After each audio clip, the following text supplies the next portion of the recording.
Howdy,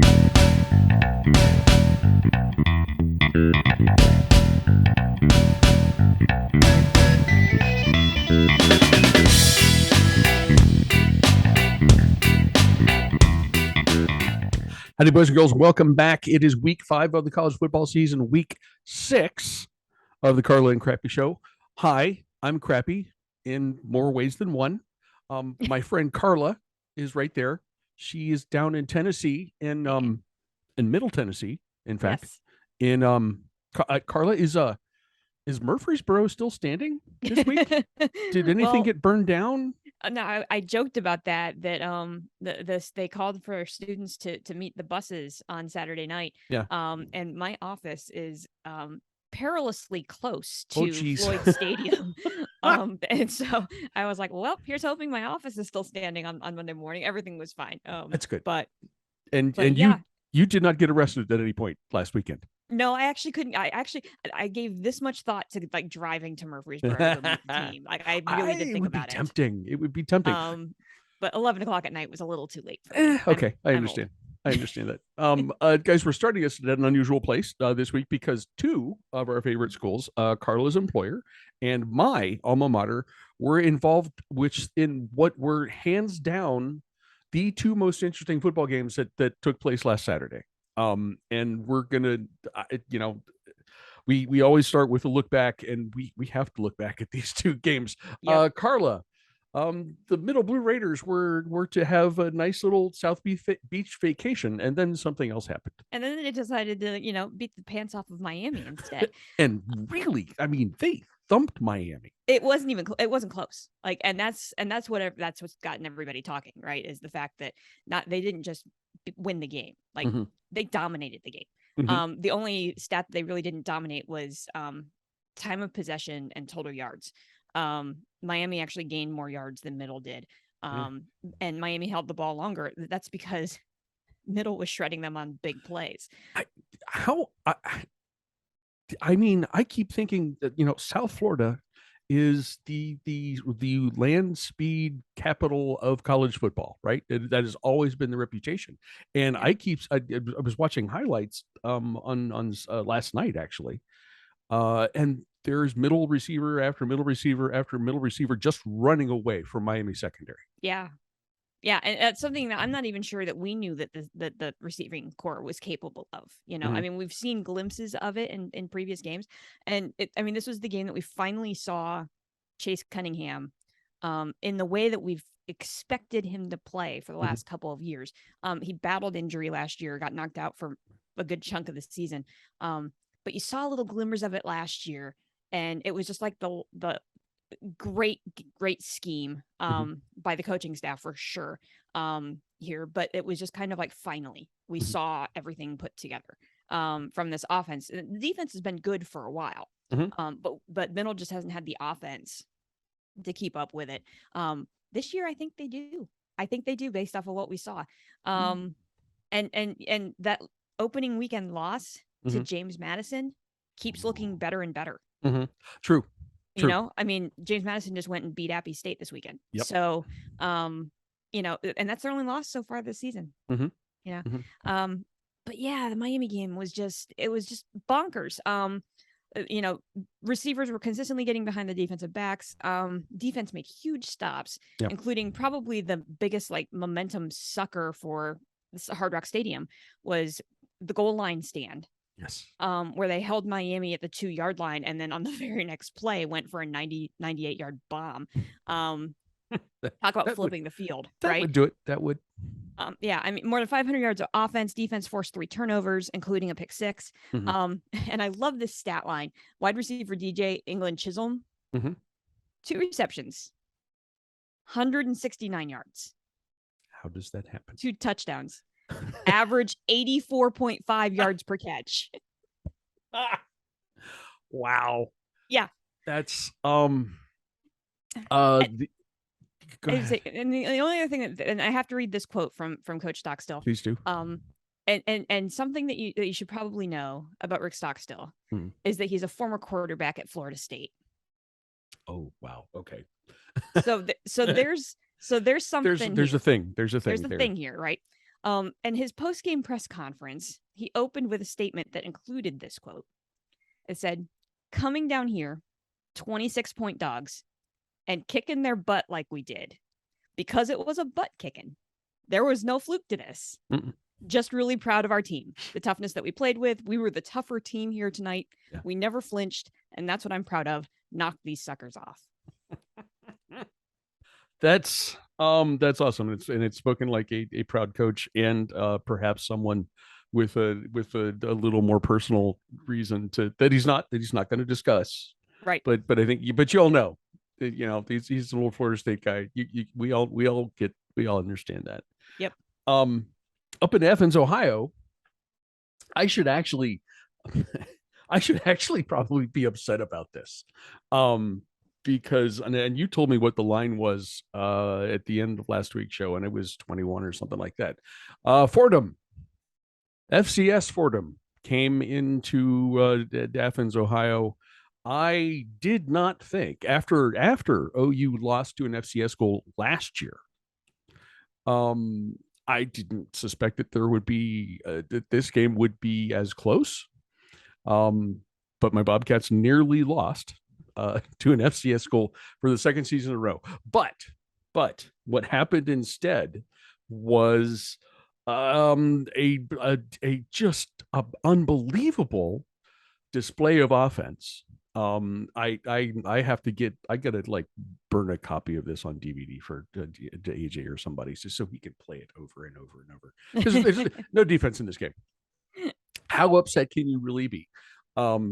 Like 692 total yards for my Bobcats. And Fordham was over 600. Wow. Curtis Rourke, the second in line of the Canadian Rourkes to play quarterback for Ohio University. Curtis was 41 of 50, 537 yards. That is a school record. 4 touchdowns, no picks, and he also found time to rush for 45 yards and another score. So when we talk about on this show, let's get weird. This is epitome. This is it. So the final score of 59-52, and OU scored on the final play of the game. Fordham was trying a hook and ladder thing to extend the play, and OU picked up a fumble and ran it back for the touchdown, and that's how we got to that score. I don't expect that we'll see the same fireworks when the Bobcats travel to Kent on Saturday. If you're curious, that game's at 3:30 on ESPN Plus. Kent's good.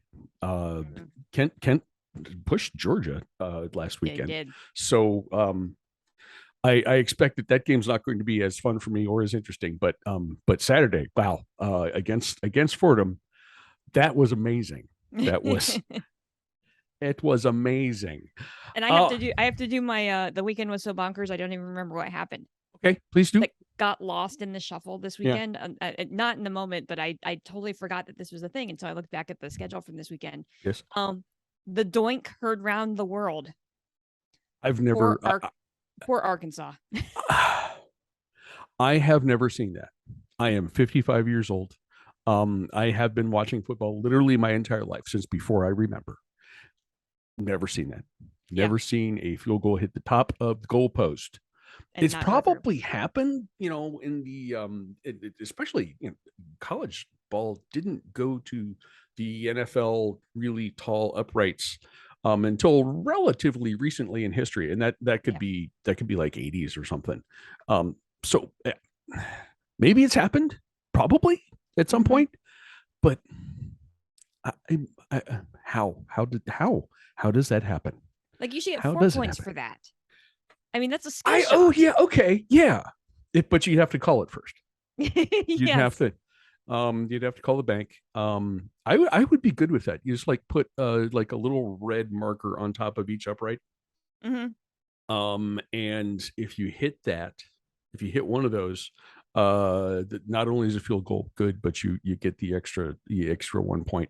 I can see that too. I feel like you hit where the crossbar hits the the actual post that goes into the turf, Mhm. and then goes over. I think that would be worth another extra point too. Yeah. Just for fun. Bank shots. Bank shots, but you have to call them. That's You're right.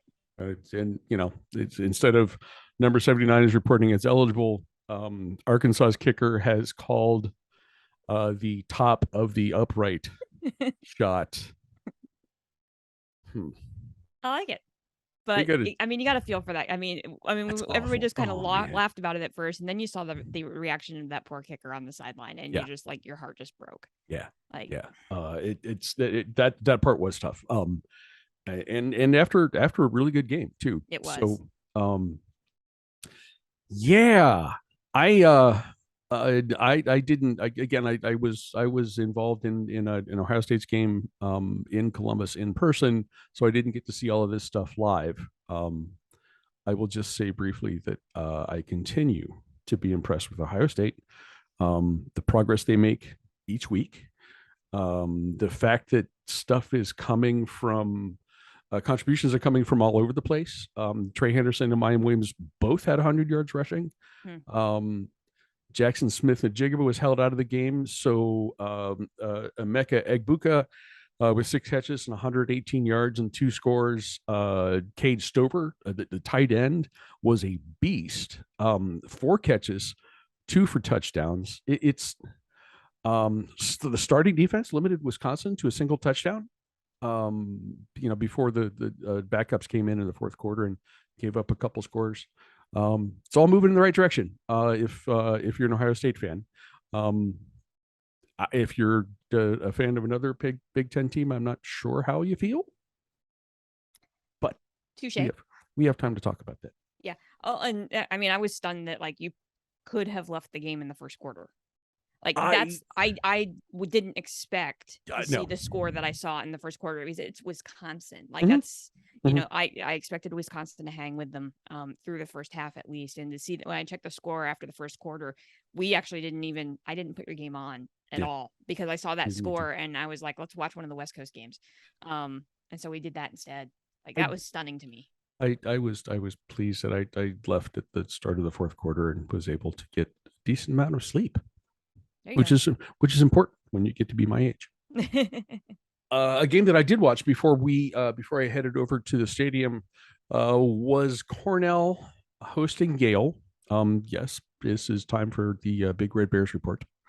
In a word, ouch. It was homecoming. It was a home opener. It was a league opener. And my Big Red Bears got smoked by Yale. Final score was 38-14.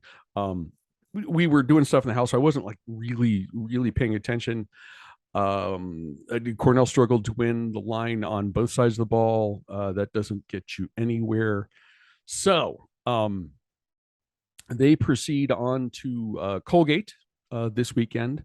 Bright spot, at least as far as I'm concerned, my nephew Drew, who plays for the Big Red Bears and has been injured. We told you last week he got his cast off this week. We just found out today he's been cleared to practice. So I'm hoping that we will see him on the field in a couple weeks, if not sooner. We'll see how that goes. And certainly when he is able to play, Cornell will be undefeated for the remainder of the season. I'm rushing for 200 yards and 5 touchdowns every weekend. No pressure, Drew, but we'll see how that goes. But I will be able to see Saturday's game at Colgate, and you can too if you have ESPN Plus, Carla. I know.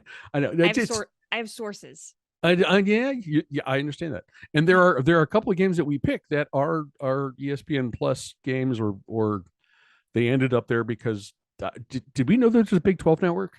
Apparently, is there? I don't know if that's a thing or not. I don't know if that's a thing either. It was listed as such. We'll get to that. Before we get to that, let's hear from AJ, who is had to have a fun last week. What with small schools beating Miami and the freaky action on FCS in Athens. That was ready made for AJ, and hopefully he's got more of that coming this week. AJ, what do you think? Hey everyone, it's your buddy AJ for this week's Group of 5 After Dark report. We're going to start on Friday. We have a lot to talk about on Friday, so if you have plans that night, don't. Starting at 7 p.m. on ESPN, we have Tulane at Houston. We've got ourselves a disappointment off. Tulane comes off of a loss to Southern Miss. Shout out to former Tulane OC and current Southern Miss head coach Will Hall on the huge win. They broke the victory bell. And Houston is not it this year, at least as much as we thought they would be. They struggled against Rice, and you shouldn't struggle against your food. This is a Houston team that really needs to get up, and according to Dana, he doesn't want to do that anymore. He said he was sick of motivating and sick of yelling at people. They're a more talented team. Houston has more talent on both sides of the ball and should be able to get a win here. 7:30 p.m., CBSSN, the Network of Champions. UTSA at Middle Tennessee State. Middle beat Miami, and it wasn't a nail-biter. What? This is a reminder that the U is 0-3 lifetime against Middle Tennessee State. Our own Carla will be at this game, so I expect a full report from her next week. UTSA is still a very good team, but they're not full Meep like they were last year. This should be a fun game on the Network of Champions. I just hope for Middle's sake that they don't have a letdown. 8 p.m., FS1, San Diego State at Boise State. Now, you might have circled this game on your calendar, and you might have been saying to yourself, oh, San Diego State, they've got, Brady Hoke as coach, and they had a good run game and a good defense. And Boise's Boise, right? They're Boise State. They go out there and just bludgeon teams in the Mountain West. I don't know what happened, but Boise ain't it. Boise lost last week by 17 to UTEP. And San Diego State is truly horrendous on offense, like almost none to speak of. And their defense does not do anything in particular to get in the way. Boise fired their OC after last week's game. It's now former Boise head coach Dirk Cutter. So can't imagine why they would have hired him if the administration may or may not be happy with current head coach Andy Avalos. And maybe that improves their ability to score points, maybe. I mean, this is a sicko special. You got to tune in for the car crash. 10:30 p.m. ESPN, Washington at UCLA. Washington is stupid fun. They have a fully functional Michael Penix Jr. at quarterback, and they're just chucking the ball. It's so much fun to watch them. And if you haven't, because they've been on super, super late, by the way, this game's no different, but you should watch Oregon at every chance you get. They're scoring a stupid amount of points. They look like the complete opposite of last year's team. And UCLA is, fine. They're not bad. UCLA is not bad. But they're not good, or at least they don't seem to be terribly good. They also haven't necessarily played anybody of note. They escaped against South Alabama. So both have good to great offenses and sort of okay defenses. So this should be stupid and pointsy. So, let this tuck you into bed on Friday. But don't sleep in, because Saturday at noon, Texas Tech at Kansas State, 12 p.m. on ESPN+. You may be thinking to yourself, oh, this should be a passing team versus a running team and a styles clash, gazillion point sort of game. Texas Tech has a low-key, very, very good defense. Like a very good one. And Kansas State has a very good passing defense. This might be a low-scoring, close game. Who would have thought? I would have not have put that. By the way, if you haven't, go watch the Joey McGuire postgame speech after they beat Texas. I want to run through a wall for that man. 12 p.m. CBS, Navy at Air Force. This is just a triple option football on national television. Alert. Air troops should fly over the water troops. Navy's bad. Air Force is real good. Don't worry about it. 2 p.m. Pac-12 Network. Oregon State at Utah. I'm mad about this in particular because the Pac-12 is at it again. This is the best game of the entire slate of the Pac-12 Saturday, because Washington UCLA is probably a better game than this. But that's on Friday. Talking about Saturday. We'll get into the rest of that in a moment. But they made this an 11 a.m. local kick on a network that no one gets except for me. And if you sign into any of the various VPN services that you hear on any other podcast, really, you can get the Pac-12 network for free by going to YouTube. But no one will see this game. But these two teams are fantastic, and they should have more opportunities. So, if anybody wants to know why I think the Pac-12 is sadly the Power 5 conference to die first, this is it. But for the game itself, this should be a stupid fun game to watch. Oregon State's defense held USC down all game with the exception of the last TD from USC, which was a spectacular throw on a great route between a top-tier quarterback and a top-tier wide receiver. Like, that's hard to beat. Utah romped Arizona State. I expect this game to settle out the Pac-12 North standings in a very, very good way. Both offenses can be fun and pointsy. This should be stupid fun. You should find a way to watch this game. 3:30 ABC, Wake Forest at Florida State. Don't look now, but Florida State is 4-0. Things are looking up in Tallahassee, and they get Wake Forest offensive juggernaut in town as part of a 3-game series for the Noles that effectively solidifies what this season is for them. They have Wake, then Clemson, then NC State, then a bye week, and then the rest of their schedule. And the rest of their schedule is fine, especially if Miami and Florida are as down as they appear to be. Wake's offense is incredible, and the Noles have Jordan Travis at full speed. This should be a barn burner, and it is on national television. Super high fun index. Go watch this game. Also at 3:30 on ESPN2, Iowa State at Kansas. Hey, Iowa State, be cool. I hope your coach goes somewhere else so that you stop being good enough to make these things not cool. Like, Jalen Daniels is doing amazing things and is the reason that Kansas is 4-0. And my personal favorite college football season ever was 2007 because it was the last time that Kansas was good. That was also one of the last few times that Kansas played Missouri in the border war. They should bring that game back. But this game should be good. I hope that Kansas continues on because I would love to see undefeated Kansas against a Texas team with multiple losses, just for funsies, really.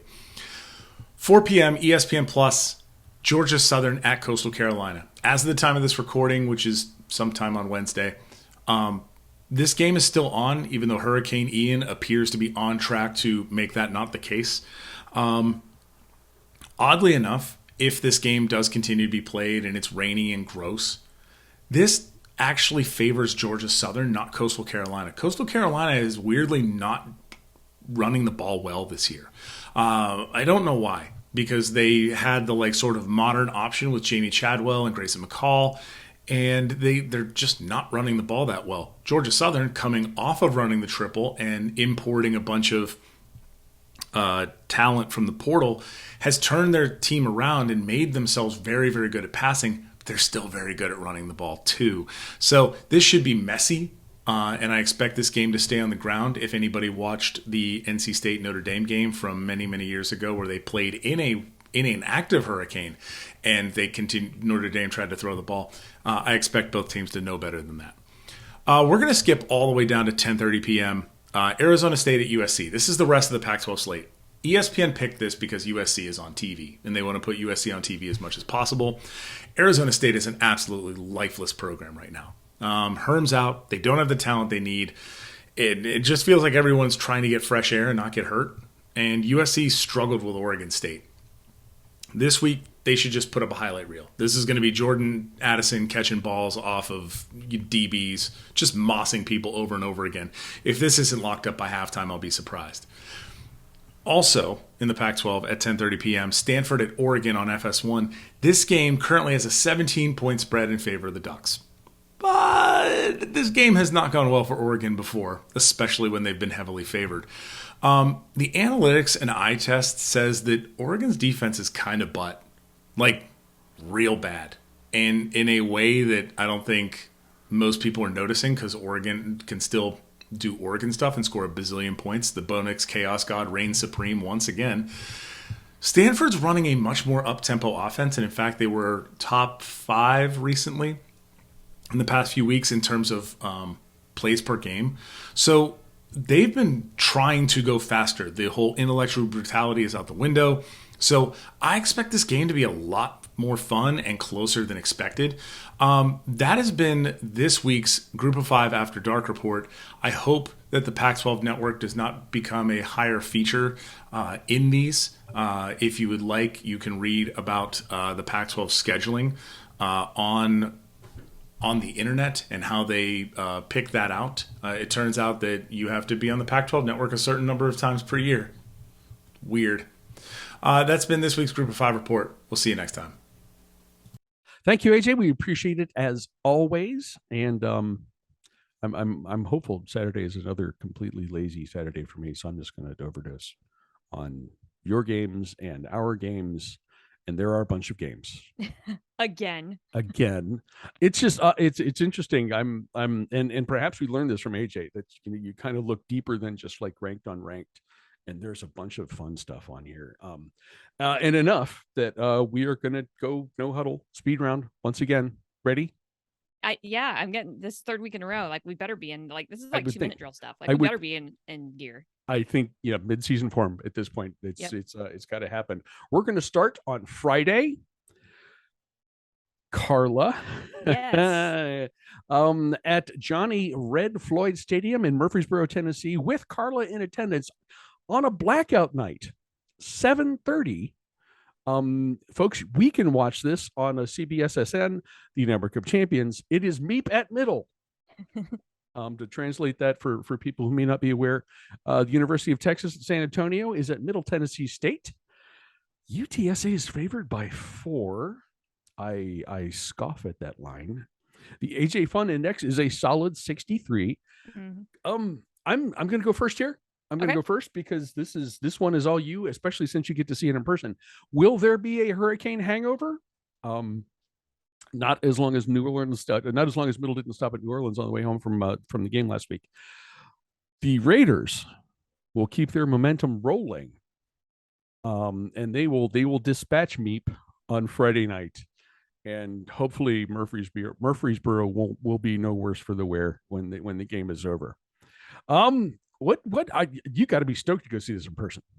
Yeah, I'm well, and it's funny because we talked at the beginning of the season that I had this game circled on my calendar anyway, because UTSA has been our little CUSA darling for the last couple of seasons. We've been following Meep around, and I wanted to see this offense in person. So even if Middle was not a great football team this year, I still wanted to go see this game, so I could see that. And now all of a sudden, it feels like the script has flipped a little bit here, because the Blue Raiders went out and got that signature win that we've been waiting for from UTSA this season. Yeah. And UTSA's had a couple of opportunities. They almost beat Houston, which would have been a really nice win on opening weekend.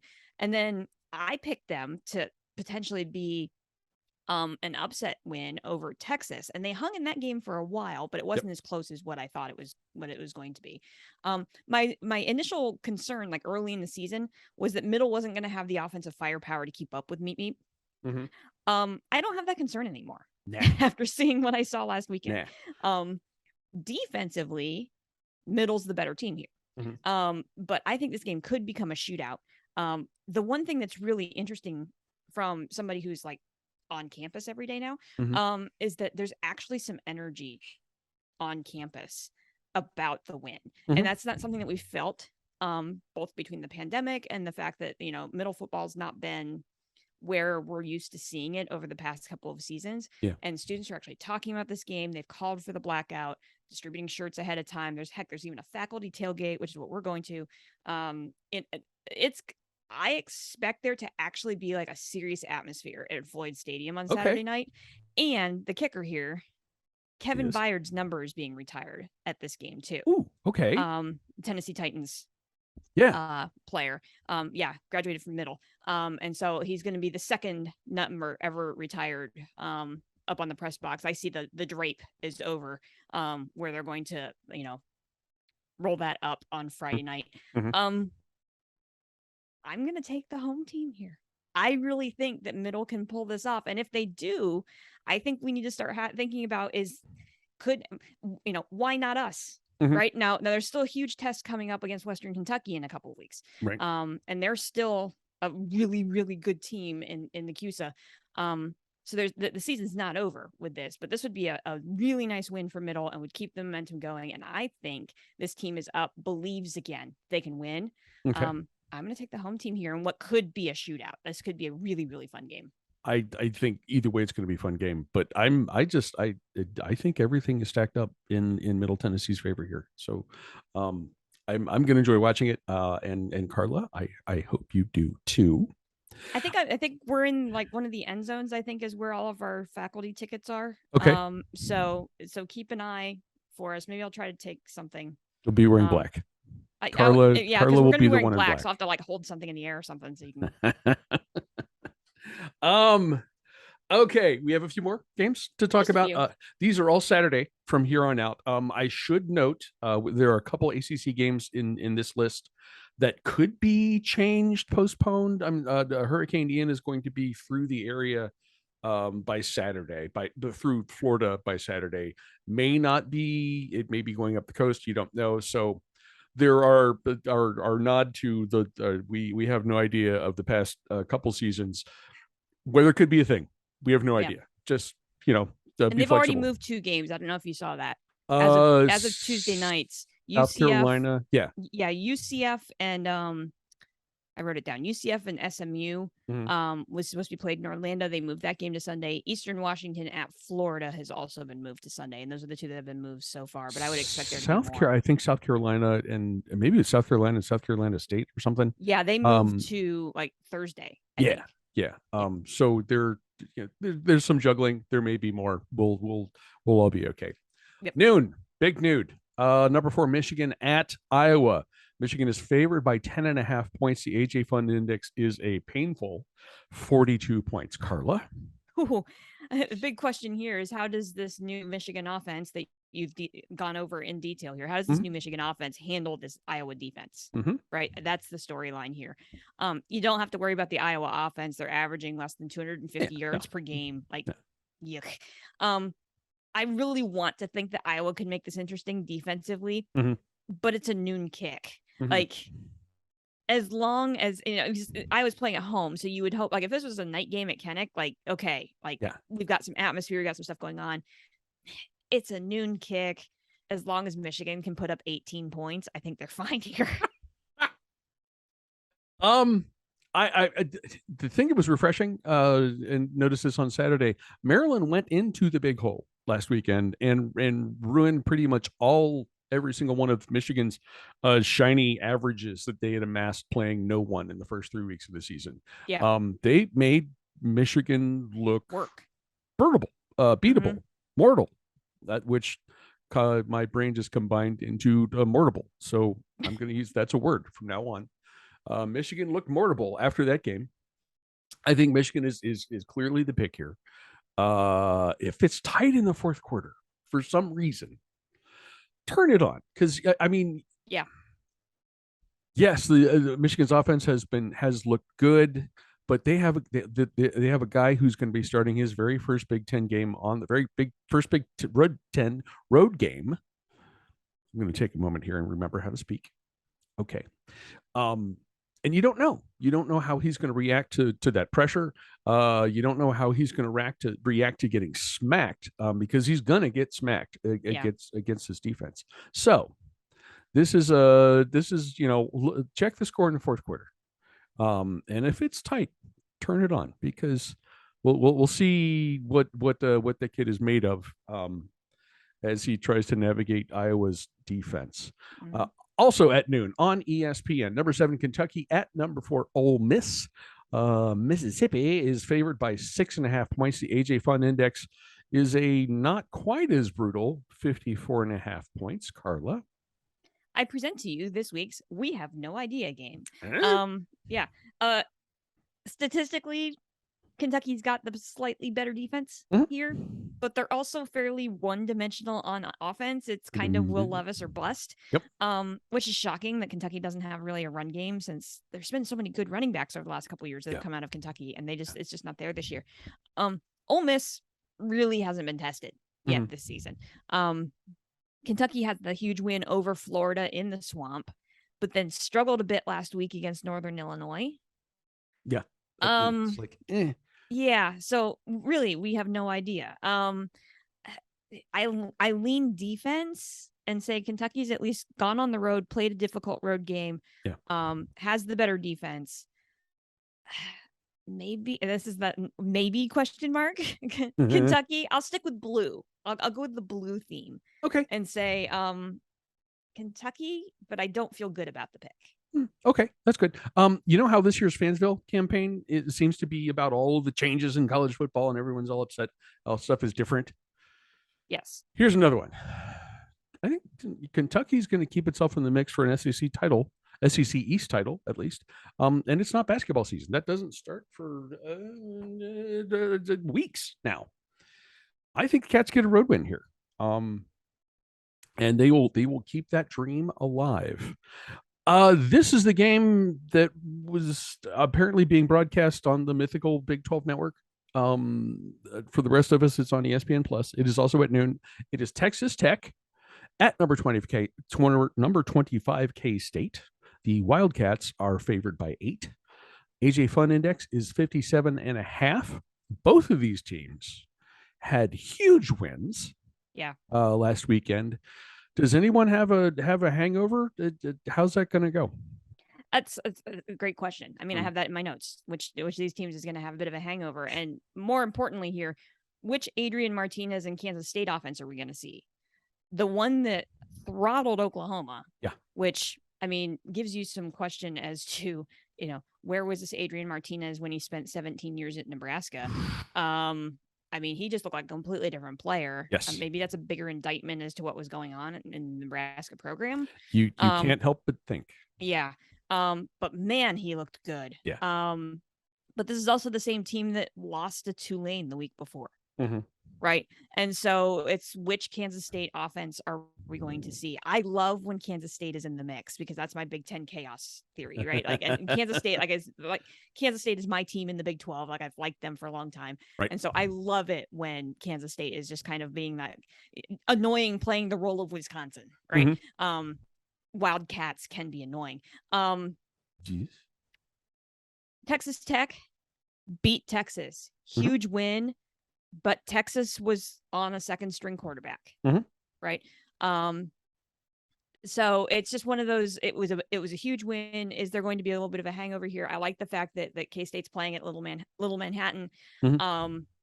K-State offense has relied on the legs of Deuce Vaughn quite a bit offensively. The Tech defense is stingy against the run, so it might be another Adrian Martinez or bust, but based off of what I saw last weekend, I think the Wildcats can pull this off at home, but this game could get really entertaining. So if you can find where this game is being broadcast, keep your eye on this one because I think this could be really interesting. But I'll take the Wildcats. Okay. After they beat Texas at home, Texas Tech's coach Joey McGuire told his team that the Big 12 would have to go through Lubbock this season. Unfortunately, coach, the teams in Waco and Stillwater and yes, Little Manhattan, all will have something to say about this as well. I think K-State wins this one at home. At 3:30, we continue the CBS SEC farewell tour. This time we go to Arkansas, where number 2 Alabama is playing Who Pig Suey. Bama is favored by 17.5 points. The AJ Fun Index is a 61 points, so respectable. Man, Arkansas has played really well this year, and last week was a heartbreak. How do you recover from that? Yeah, that's the big question. And then play Alabama this week, right? Yeah. And we've been saying since the beginning of the season that Arkansas is looking to reassert themselves on the national stage. And that's how hard that is to do in the SEC West. But here's your opportunity, Hogs, right? You get the team at home, and we have seen Alabama look, what was the word that you just made up? It was mortal and beatable. So Mortable. Yes. Alabama looked mortable against Texas because we watched that game. Yes. And that was a game that Alabama should have lost. It is possible to beat Alabama this year. Yeah. And it's sitting there on I hate to make the joke because of Hogs, right? But it's sitting there on a platter for you. Oh, right? This is your opportunity to go out and win this game. Make the statement. Do they have it in them? I would love to see Arkansas win this game. But until we give me a reason to pick against Bama. Oh, there it is. Right. It's the same philosophy we've had for years now. I think Alabama wins this game. I think it's a close game. I think it comes down to the fourth quarter. Mm-hmm. But my heart is rooting for Arkansas here. I really want them to win absolutely. But I think the pick is tied. I mean, it's odd even to say number 2 and Alabama in the same sentence. Yeah. That's how different this situation is. But given that they are mortable, it's and they're playing on the road. Maybe Arkansas doesn't mope about last weekend. Maybe Arkansas is pumped up for another shot at a marquee win. I would love to pick Arkansas. I am exactly where you are on the continuum here. I think Alabama's the pick. I think it's going to be a tough game. I would certainly take Arkansas on the points, because it is going to be a tougher Saturday afternoon than perhaps Alabama's expecting. They will leave with the win, but they're gonna leave after a physical, tough football game as well. Also at 3:30 on Fox, number 9 Oklahoma State at number 16 Baylor. 2 more of these schools that we just mentioned back there, right? Stillwater and Waco. Baylor is favored by 2.5 points. An AJ Fund Index of a very un-Big 12 like 56.5. What do you got? This feels like back to the good old days of the Big 12 here. And for the most part, this is a we have no idea game. Mm-hmm. And it's interesting that the lot or the over under is that low, mm-hmm. because both of these teams have put up a decent amount of points. Mm-hmm. And there is a possibility, depending on how this all plays out, that I would take the over here. This could get pointsy depending on how they want to play this game. Mm-hmm. Oklahoma State has the bigger offensive firepower. Sure. Baylor's defense is good against the run. Mm-hmm. So this is another pick'em game. For me, Baylor, has been tested, lost on the road to BYU, mm-hmm. In a game that they looked good, but BYU was just that much better. Yeah. And they're playing at home. Mm-hmm. Baylor, maybe.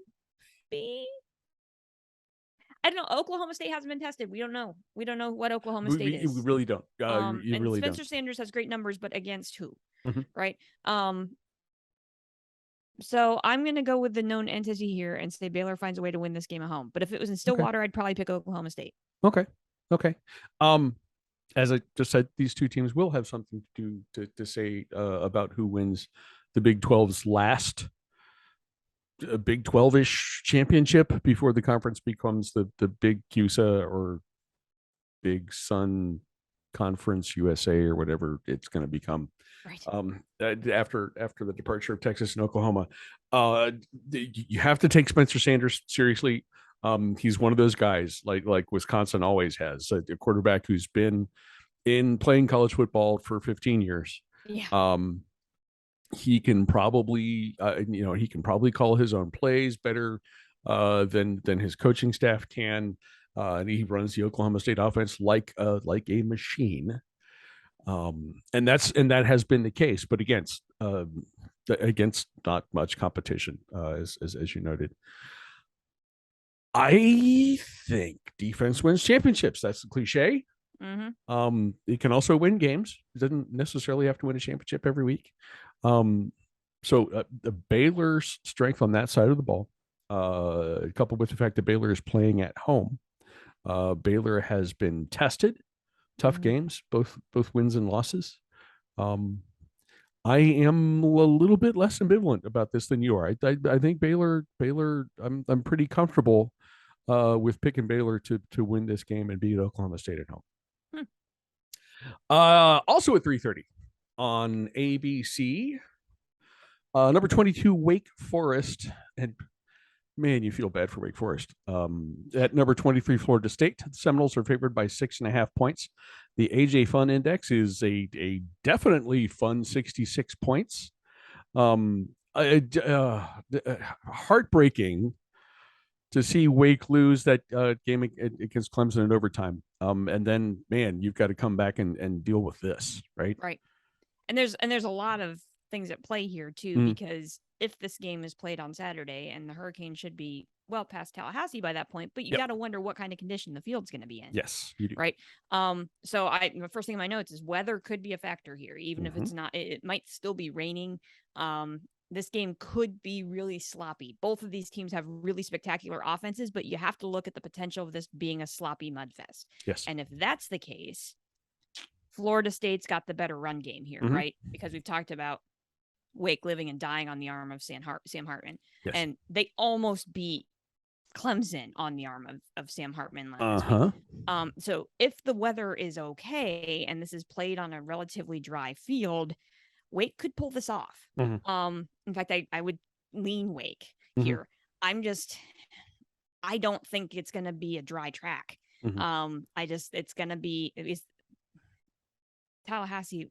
Every time it rains, you see the pictures of that field, right? And it's just like this muddy, sloppy mess. And that favors the Noles at home. So I'm going to pick based on what I think the conditions are going to be like and say the Noles win this game at home. It should be close. But you got to like the home team on a sloppy field. Okay.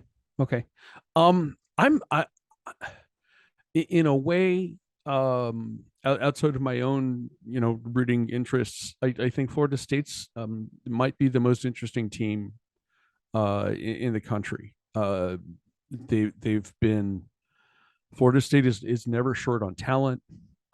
They have perhaps been short on coaching in recent years, but this team looks different, feels different. Obviously they've gotten 4-0.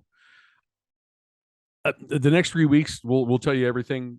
If I'm incorrect, that this team has really improved. Games against Wake, NC State, and Clemson. I won't have to guess after this stretch. Right. I think even without the questions about the weather, I think this is a situation with Florida State at home. I would rethink this if this was at Wake Forest. But in the Doak, I don't know how they're going to get through all 3 games. If they get through all 3 games unscathed, that's phenomenal. But we can wait and see what happens with that. I think they will win this game against Wake at home. And that leaves us with the final game, 7:30 ABC. Number 10, NC State at number 5, Clemson. Clemson is favored by 6.5 points. The AJ Fun Index is 40. Wow. I repeat that, 40. And I don't know if, I think that I wondered if Vegas is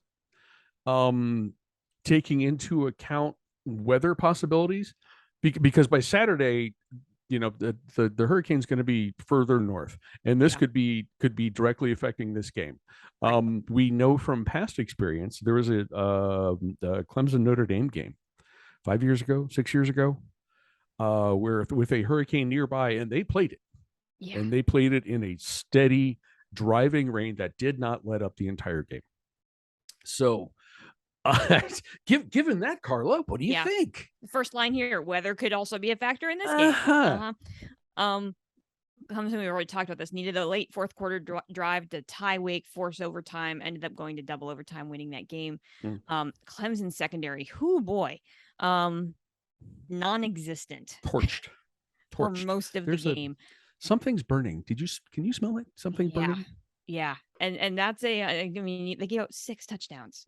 Now, true, the Wolfpack offense doesn't quite have the same firepower as Wake does, right, on that side of the football. But they could challenge that secondary again. They are good enough to go after that secondary if the weather conditions allow. And that's the huge question mark here. If this is a sloppy field, just like I was just talking about with Florida State, you have to like the home team here. If it's a super sloppy field. But if Devin Leary can effectively throw the football, this could be another. Clemson could be looking at an exact repeat of what they saw last weekend. Yeah. If conditions allow Leary to actually throw the football, I'm going to say it really looks like Ian is going to be pretty close to where they're playing this football game on Saturday. I don't think conditions are going to be great for this game, so I'll take the Tigers at home. But I wish it was going to be played on a dry track, because I think NC State could pull this off, could close it out and pull this off. But I just don't think under these conditions it's going to work. Yeah. I still don't know what to make of Clemson. And some of that's because of what we saw last weekend. DJU, he did what he needed to do, and made some incredible throws at Wake last weekend, and then there're just some inexplicable clunkers. I still don't think Clemson got the guy they thought they were getting when they were looking for the next Trevor Lawrence. But if this game is played where it is scheduled, when it is scheduled, here's a wild card. Will Shipley. He averages 7 yards every time he is handed the football. A rushing attack like that, and the Wolfpack has a phenomenal defense. But even a really good defense can get beaten down. If Shipley gets some momentum early, that could be a tough thing to handle, and particularly if the field is sloppy, like it very well could be on Saturday. Clemson wins a game so ugly that its mom doesn't even want to watch. Boys and girls, you can hear the Carla and Crappy Show on Apple Podcasts, Spotify, Google, and a variety of other podcasting hosts. You can watch us on YouTube and on the show's Facebook page. If you like us, please subscribe, rate, and review. If you don't, mind your own damn business. Be sure to come back next week when we see exactly how wrong we were. Carla, do you have any final thoughts? One thing. Can Kansas get to 5-0? I mean, it's they have Iowa State at home this weekend. Jayhawks are putting up 475 or 471 yards per game. Statistic you never would have thought would be associated with Kansas football. But I love it. Iowa State's defense is pretty good though. So it'll be really interesting to see if the Jayhawks can stay undefeated on this. The game's at 3:30. I didn't look to see what network it was on. I forgot to do that. So, but during the 3:30 window, keep an eye on Scoreboard Watch Kansas Iowa State, because man, if Kansas wins at home, throw Kansas into the mix for the Big 12 title. Yeah, why not? And then we got to get them to play Kentucky, because to have an NCAA basketball tournament in the middle of football season with the ball with the pointy ends, that would be kind of cool. Bowl committee, are you listening? Somebody's paying attention. My final thing is it is not game related. And we haven't talked about this to a great degree at any point. But it is about NIL. It's about name, image, likeness. As I mentioned before, I left Ohio State's game shortly after the start of the fourth quarter. I'm old and I need to sleep. I stopped by one of the team shop stands inside the stadium down underneath a deck just to take a look, and I found this. Ta-da! If you're not watching the video of the show, I am proudly displaying a blackout number 32 jersey, which is the common parlance for a t-shirt that looks like a jersey. And the cool thing is, this has Trey Henderson's name on the back. For several years, recently, prior to this, Nike was able to kind of sneakily make jerseys without a name, but with the numbers of hot players and stuff. And at some point they stopped doing that. So they would do a number one. That jersey is always available. And they would do a jersey with the number of the year.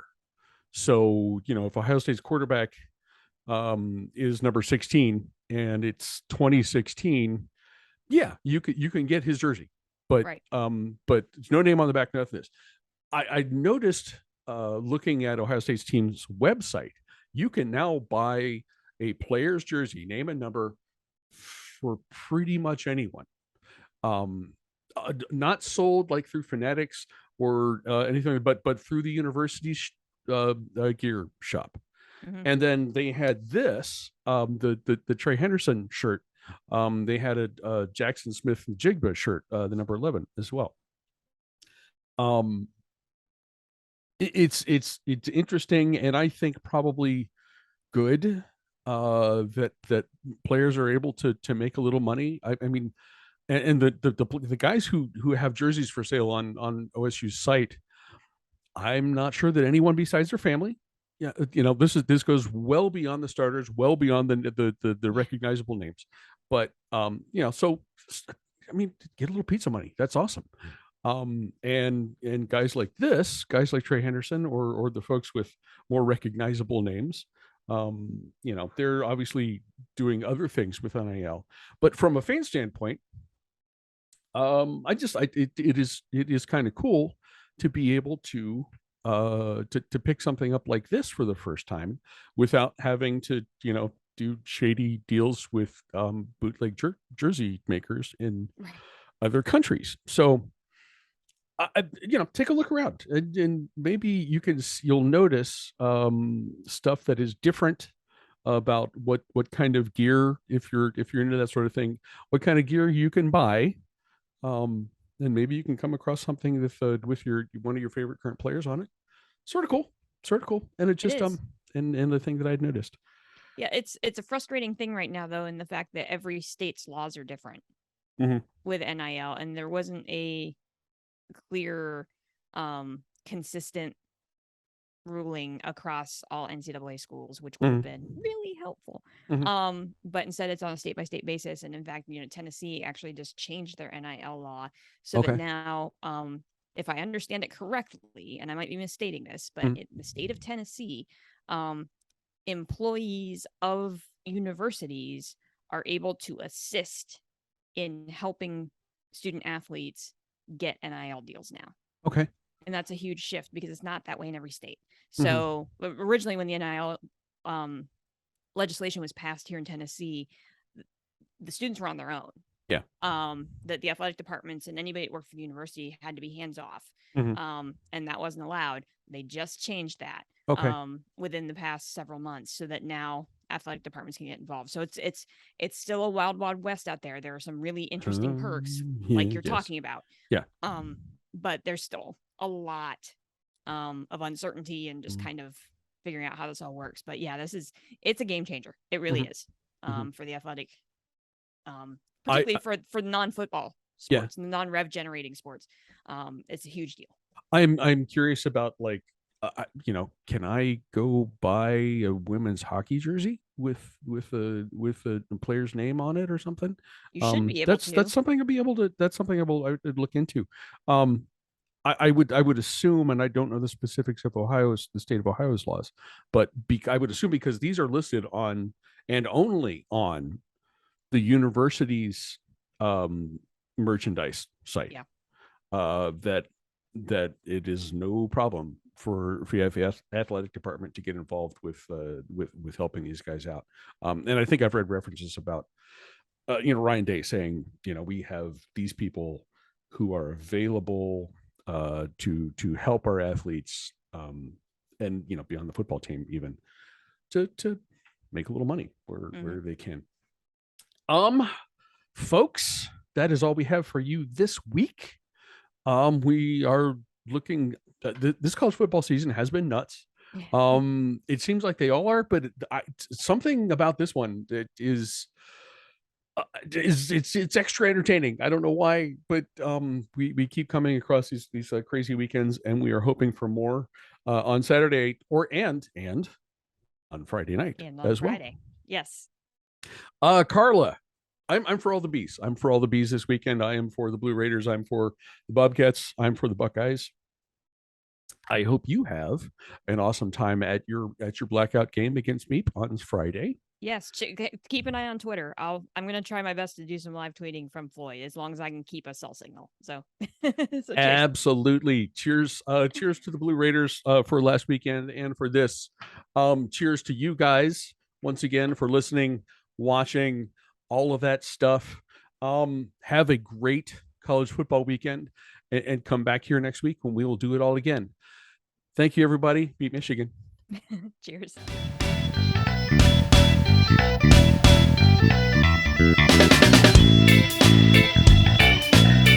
Thank you.